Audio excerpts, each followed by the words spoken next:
Welcome back to the second episode on how to create your own 64-bit operating system kernel. In the last episode we set up our development environment and then printed some text onto video memory using some assembly code. In this episode we'll be doing a few things. First we'll be setting up a stack, which is crucial to allow us to link in with C code. After that we'll be switching our operating system into 64-bit mode, and then finally we will be writing some C code to print any text onto the screen. So we'll begin by setting up the stack in the main assembly file. So the stack is a region of your computer's memory that stores function call data, which includes any local function variables and also the memory address to which each function should return control upon completion. As functions are recursively called, the stack grows, and as functions return, data is popped from the stack. Each segment for a given function call is referred to as a stack frame. It is very simple to set up a stack, and once we've done that we'll be able to run C code, which handles all the stack manipulation for us, so then we can just forget about it. So to create our stack we'll create two labels which reference the bottom and the top of the stack. In here we'll reserve 16 kilobytes of memory, and that should be enough stack space to work with for now. We'll include this in the BSS section, which contains statically allocated variables. This memory will be reserved when the bootloader loads our kernel. The CPU uses the ESP register to determine the address of the current stack frame. This is referred to as the stack pointer. We'll store the address of the top of the stack into this register, as there are currently no frames on the stack. Before we link to C code, I'd like to switch our kernel into 64-bit mode. To do this, we must switch our CPU into what's called long mode. Before we do this, we should check if the CPU actually supports long mode. Note that we'll be writing quite a bit of assembly code in the next few minutes. If it gets too complicated, feel free to just copy it directly, and you can always come back in the future for a better understanding. I'd rather not focus too heavily on these nitty-gritty details quite yet, and instead get into the more high-level concerns. We'll take advantage of our new stack and split this code into separate functions, or subroutines as they are referred to in assembly language. We'll first call a function that confirms that we have been loaded by a multiboot 2 bootloader. We'll then check for CPU ID, which is a CPU instruction that provides various CPU information. We'll then use CPU ID to check for long mode support. So we'll begin by writing our check multiboot subroutine. Any compliant bootloader will store this magic value in the EAX register, so we'll check if the EAX register holds this magic value, which I'm not going to read out. We'll use the jump not equal instruction, which will jump to the no multiboot label if this comparison fails. Otherwise we'll return from the subroutine. We'll now define our no multiboot label. If this is the case, we'll jump to some instructions that will display an error message, and we'll also add in an error code that this message can use. And we'll put this error code into the AL register. Here I am using the letter M, which stands for multiboot. So we'll define our error instructions. We can print this in video memory, which starts at 0xb8000, and we'll just hardcode some numbers that represents the text ERR : and then our error code, and I'll be explaining the printing process properly at the end of the video. So we'll put this in for our first 4 bytes, then for the next 4 bytes we'll put in this, and for the next 4 bytes we'll put in this, and finally we'll put one more byte, which is our error code. So this is just an ASCII letter that we've stored in the AL register. After we've displayed the error code, we'll just halt the CPU. Now we'll write our subroutine for checking if the CPU supports CPU ID. This is quite tedious, so I'll just skim over it. To do this we need to attempt to flip the ID bit of the flags register, and if we can flip it, then CPU ID is available. We'll copy the flags into the EAX register by pushing the flags register onto the stack, and then popping off the stack into the EAX register. We'll also make a copy in the ECX register, which will allow us to compare if the bit successfully flipped later on. So we'll perform an XOR in order to flip a bit on the EAX register, and we'll be flipping the ID bit, which is bit 21. We'll now copy this back to the flags register by pushing it onto the stack, and then popping it into the flags register. We'll now copy the flags back onto the EAX register. If the ID bit remains flipped and the CPU didn't reverse it, then we know that the CPU supports CPU ID. So we'll use the copy stored in ECX to check this, And before we do this, we'll actually transfer the value at ECX back into the flags register so that the flags remain as whatever they were prior to running any of these instructions. So we'll now compare EAX and ECX, and if they match, we then know that the CPU did not allow us to flip that bit, and that means CPU ID is not available. So in this case, we'll jump to the no CPU ID label. Otherwise, we can just return from the subroutine. So we'll define the no CPU ID label. So we'll once again print an error, and our error code this time will be C for CPU ID, and then we'll jump to our error instructions. Finally, we can now check for long mode support. This is going to be a bit messy again, but I'll just try rush through it. Since CPU ID has been slowly extended over time, we first need to check if CPU ID supports extended processor info. So we need to move a value into the EAX register, which is 0x8 and then 7 zeros. Then we can run the CPU ID instruction, which takes in the EAX register as an implicit argument. When CPU ID sees this magic number, it will store a number back into EAX, which will be greater than this number if the CPU supports extended processor info. So we're going to compare the EAX register with this value plus 1. If EAX is less than this value, then extended processor info is not supported, and in turn long mode is not supported. So we'll jump to the no long mode label. Otherwise, we can use the extended processor info to check if long mode is available. This time we need to put a different value into EAX, which is 0x8, 6 zeros and a 1, and we can run the CPU ID instruction again. This time CPU ID will store a value into the EDX register, and if the LM bit is set, then long mode is available. So we can test if the LM bit is set. So the LM bit is at bit 29. If it is not set, we are once again going to jump to our no long mode label. If it is set, we can return successfully from the function. So if there is no long mode, we'll once again print an error message, and this time the error code will be L, which stands for long mode, and we'll jump to our error instructions. So we've just checked for long mode support, but we can't quite enter long mode just yet.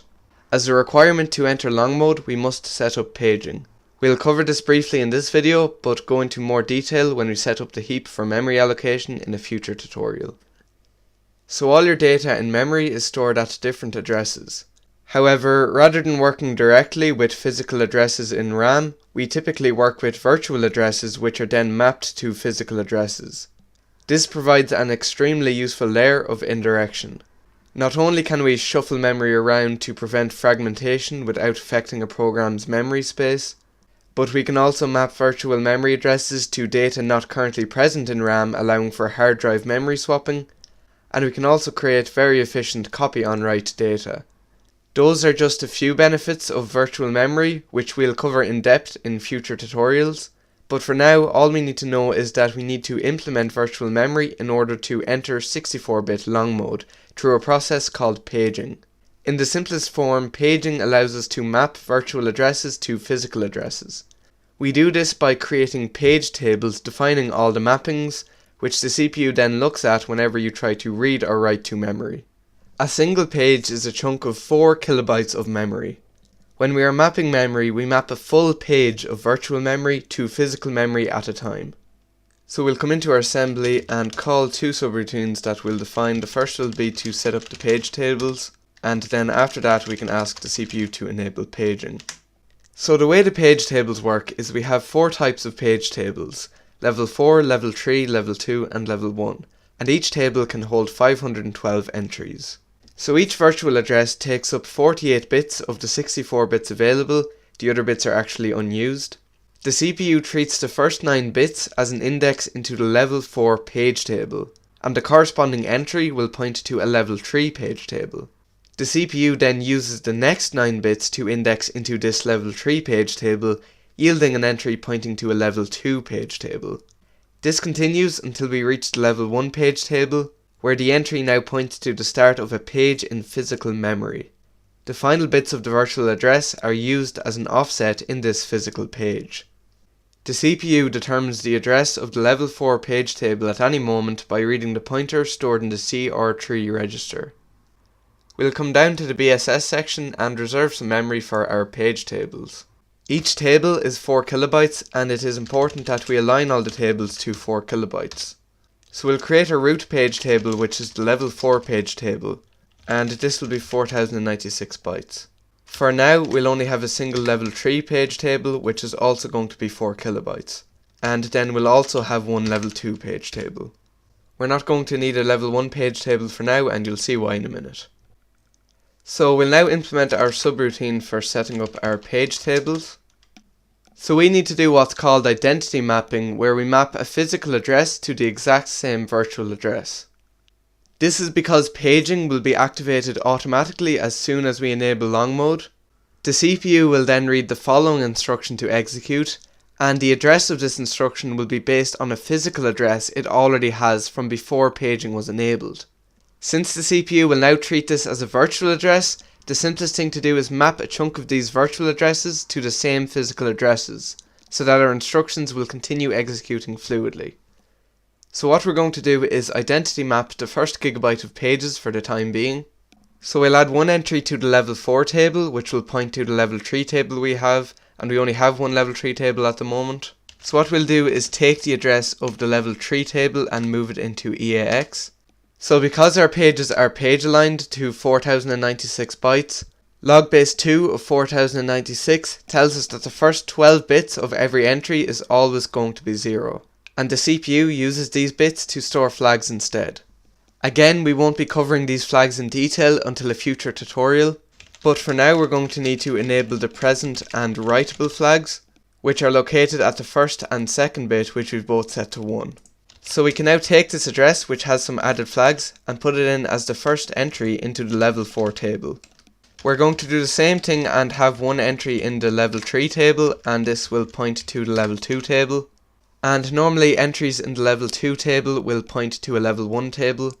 However, we can enable the huge page flag on any entry in the level 2 table, and this allows us to point directly to physical memory and allocate a huge page that is 2 megabytes in size. This just reduces the work on us, and we don't have to worry about level 1 tables.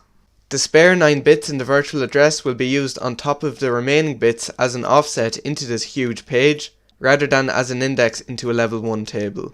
So what we'll do is fill up all 512 entries of the level 2 table, and each entry is 2 megabytes each, and that will be a total of 1 gigabyte that we're going to identity map. So we'll create a for loop where the counter starts at 0. On each iteration we're going to increment this counter. So we'll check if we reached 512, which tells us if the whole table is mapped. If this is not the case, we will jump to a loop label, which will continue the loop. And we'll put this at the top of our loop.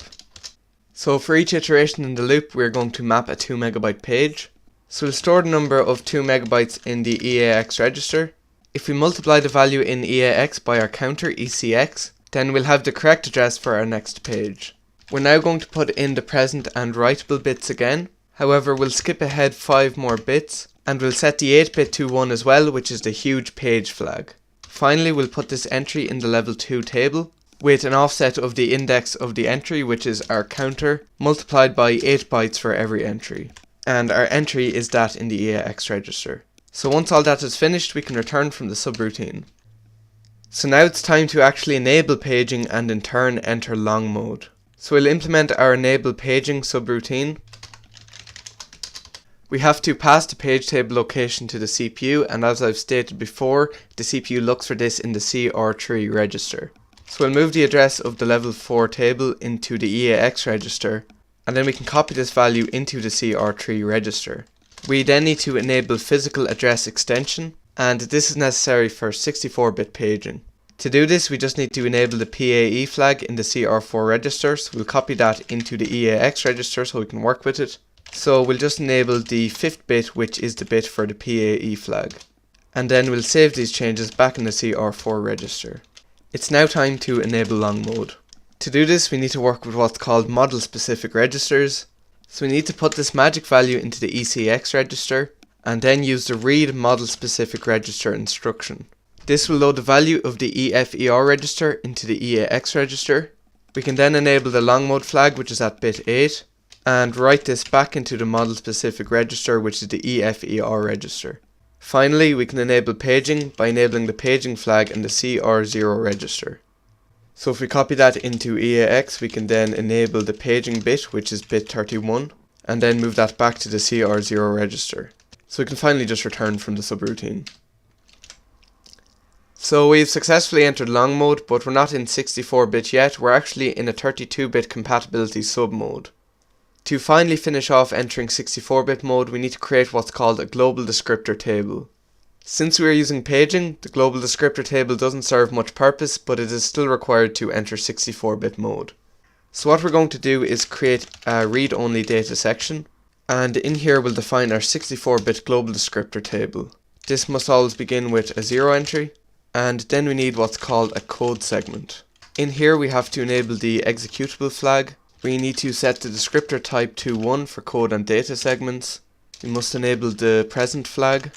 And then finally we need to enable the 64-bit flag. We're also going to need to create a pointer to this global descriptor table. This is a longer pointer that also holds 2 bytes of the length of the table. So the length is the difference between $, which is the current memory address, which is the end of the table, minus the start of the table, which is referenced by the label we have set up. And actually we're supposed to store length -1. We can then store the pointer itself, once again using the label. We also need to know the offset of the code segment in this table. So we'll create a code segment label. So rather than this being the address of the code segment, we need the offset inside the descriptor table. So that's going to be the current address minus the start of the table. So after enabling paging, we can now load the global descriptor table. So we need to give it the pointer we have set up. And then finally, to finish everything off, we need to load our code segment into the code selector. So this is actually done using a jump instruction. So we specify our code segment offset. And then in the same instruction, the CPU will jump to some 64-bit assembly code. So I'm going to create a label called long mode start that we'll jump to. What I'm actually going to do is make this external. And then we will create this label in a new file, which I'll call main64.asm. So we'll once again create our code section. And this time what's different from the other file is we're now setting our bits to 64-bit. So we'll now create our long mode start label. And what we're going to have to do is make that global so that the other file can access it. In here we finally have to load 0 into a bunch of data segment registers so that all the CPU instructions will function correctly.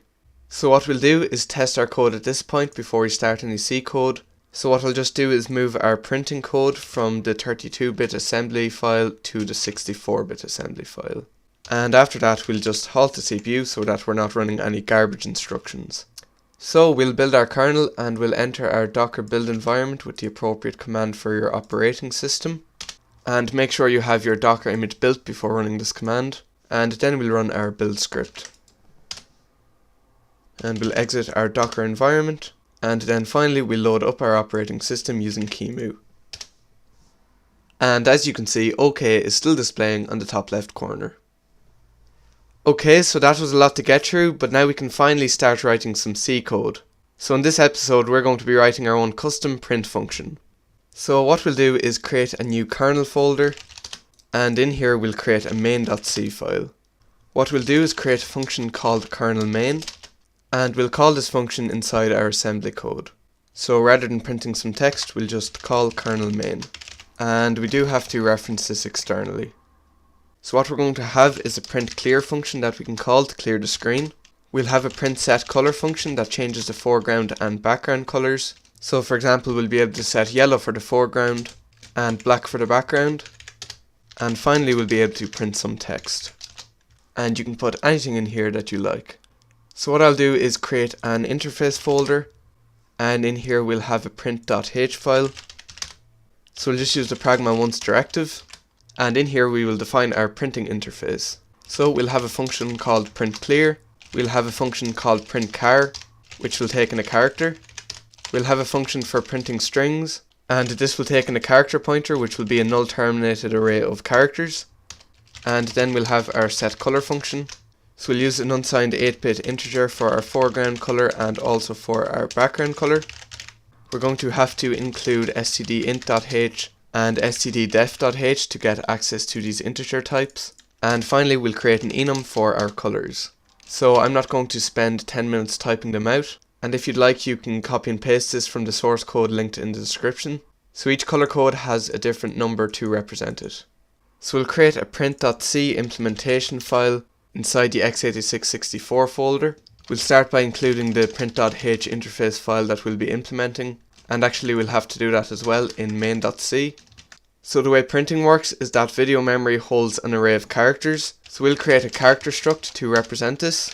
So each character is represented with the ASCII character itself, followed by an 8-bit color code. We'll create a buffer variable which will be a reference to the video memory. So as I said before, this starts at memory location 0xb8000, and we're going to have to cast this to a pointer to our custom character type. We're going to need to keep track of the current column and row numbers that we're printing at. So we'll create some variables for those that will start at 0, and we'll also keep track of what the current color should be when we're printing. So the way this works is that the first 4 bits represents the foreground color, so we'll set that to white, and then the next 4 bits are for the background color, so we'll set that to black and then use the left shift operator to move that by 4 bits. We're also going to define a couple of constants. So the first will be the number of columns, and that will be 80, and then the number of rows is going to be 25. So when we put our text into video memory, that's how it's laid out, and we don't have any control over that. So the total amount of characters this buffer can hold is 80 multiplied by 25. So in our print clear function, we're going to loop through all the rows starting at 0 up until the number of rows. And for each row we'll call a function called clear row. So in our clear row function, we'll take in the index of the row, and what we'll just do is print an empty space character. So I'll put this in a variable called empty, and the character will be a space, don't forget to use single quotes, and we'll set the color to whatever our current color is. So for each column in this row we're going to print this character, so we'll loop up to the number of columns, and we'll update the appropriate character in the buffer. So the way we calculate the index is the current column plus the total number of columns multiplied by the current row. So we'll set that to the empty character. Okay, next we'll move on to the print char function. So this will take in an ASCII character. What we'll first do is check if the character is a new line character, and we'll have some separate logic in a minute for printing new lines, and then we'll just return from the function early. We also want to print a new line if the column we are at exceeds the total number of columns on the row. So we'll once again call our print new line function, and then we'll update the character in the buffer. So once again column plus num columns multiplied by row. So we'll create a new character, and we'll set the ASCII character to the character passed into the function. However, we're going to have to downcast this to 8 bits, as the character type can in theory be more than 8 bits. And then we'll once again set the color to the current color. And also very important after we print a character is that we increment the current column number. So now we'll move on to the print string function. So this will take in a null terminated character array. So we'll loop through each character in the string. The string is null terminated instead of storing a length, so we'll just make the condition always true, and we'll increment I. So we'll grab the current character from the string at position I. We're once again going to have to downcast this to 8 bits. We'll manually return out of this function if we come across a null character, but otherwise we will print the character. Okay, so now we'll implement the print new line function. So when we go to a new line, we can reset our column to 0. What we'll do is check if we are not at the last row.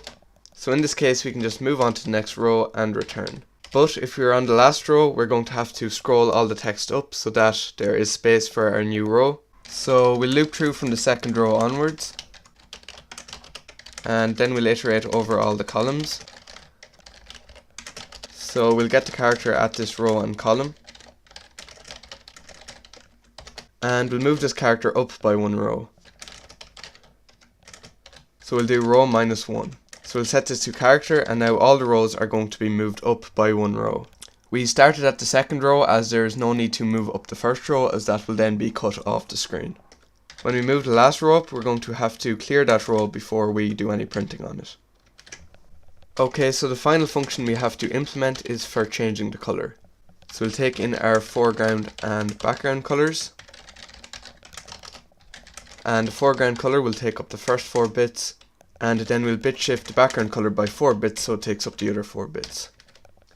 So before we test out our updated operating system, we're going to have to make a few slight changes to the makefile for compiling our C code. So we'll duplicate these lines and create some variables for the C source files and the C object files. So we'll change this to .c, and our path substitution now needs to be .c. And we'll change the input to be our C source files. We're also going to need our kernel source files and object files, which are in the kernel folder. So we'll change all of these to be in the kernel folder, and we'll use our kernel source files up here. What we'll also do is create a variable to hold all the x86-64 object files. So we'll just concatenate these two arrays of the C object files and the assembly object files. So we'll duplicate this to define how to build our C object files. So we'll change this to be a .c path substitution. And now we're going to use GCC to build our C files. So I'll use the source/interface folder for all our header files, and we'll make it freestanding so that we're not attempting to link in any of the C standard library. So we'll do a path substitution. So from our output object files, we'll be able to determine our input source files, and then we'll put the output into the file we're building. So we'll duplicate this for compiling the kernel object files. So we'll change this to be in the kernel folder, and we'll do the same thing here. So now we just need to update our build command. So we'll change this to be all of the x86-64 object files, and then we'll also include the kernel object files. We'll also change this to be all of the object files for x86-64 and then include the kernel object files as well. Okay, so we should now be able to rebuild and run our operating system.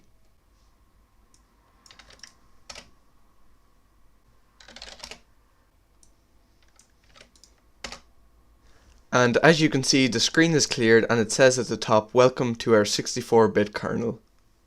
So that is going to mark the end of this episode. I'm not quite sure yet what we'll do in the next episode, but if you have any ideas, please leave a comment below. Thank you to the Patreon supporters since the last episode, Helge, Cass, DL and Fernando. Feel free to become a Patreon supporter if you like these videos and you want me to spend more time creating them. The link is in the description below. So thanks for watching, and if you enjoyed, please share this video, and I will see you all in the next episode.